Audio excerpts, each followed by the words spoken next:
Assalamualaikum warahmatullahi wabarakatuh. Perkenalkan, nama saya Vita Astiani dan teman saya Indri Bakiatu Soleha. Di sini kami akan membahas tentang sumber daya manusia yang kita ambil referensinya dari buku Manajemen Sumber Daya yang Membangun Paradigma Baru.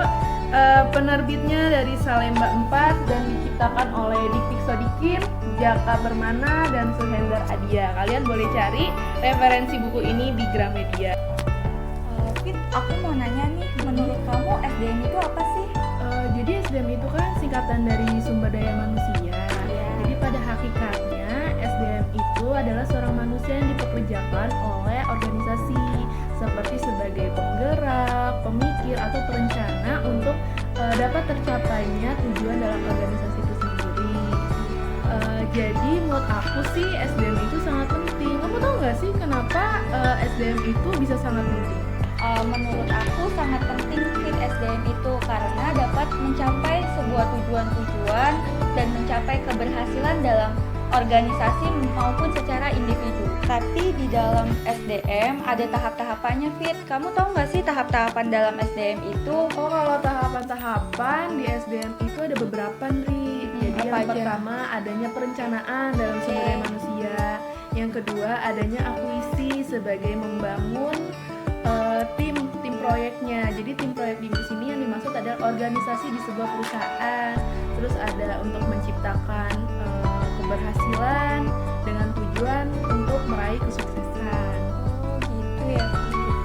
Oke, Nri. Jadi kan di sumber daya manusia itu kan gimana bisa berhasil karena adanya suatu proses perencanaan ya dalam sumber daya manusia. Kamu tahu nggak sih perencanaannya itu tuh apa aja sih yang ada di dalam SDM? Perencanaan dalam SDM itu yaitu kayak ada tanggung jawab bersama tim, keberhasilan, terus ada identifikasi, ada pemberian reward, ada training. Itu sih Fit yang aku tahu. Oh ya Fit, dalam SDM itu kan ada fungsinya ya. Iya. Fungsinya apa aja sih Fit? Jadi di dalam sumber daya manusia itu ada beberapa fungsi, Nri. Yang pertama ada perencanaan, ada pengorganisasian, pengarahan, pengintegrasian, pengembangan, pemeliharaan, pengadaan, kompensasi, dan ada juga yang terakhir ini pemberhentian.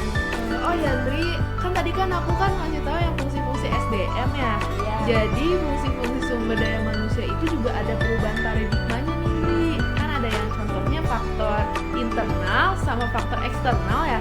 Kamu tahu nggak sih faktor internal sama eksternalnya itu sebenarnya apa aja? Nah, pengembangan internalnya itu ada pengembangan usaha, ada pemegang saham, dan karyawan. Nah, kalau yang eksternalnya itu ada kompetensi global, terus ada peraturan pemerintah, terus ada keinginan pelanggan. Oh ya Fit, bagaimana sih cara kita bertahan dan tetap jadi pemenang?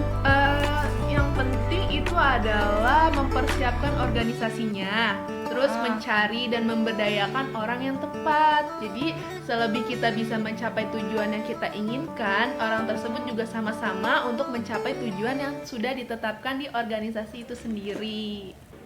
Oh gitu ya Fit. Iya. Oke. Cukup sekian obrolan kita mengenai sumber daya manusia. Jadi udah ada gambarannya nih ya tentang apa itu sumber daya manusia, fungsi-fungsi, dan perubahan paradigmanya. Mohon maaf atau bila ada kesalahan kata-kata. Terima kasih sudah menonton. Wassalamualaikum warahmatullahi wabarakatuh.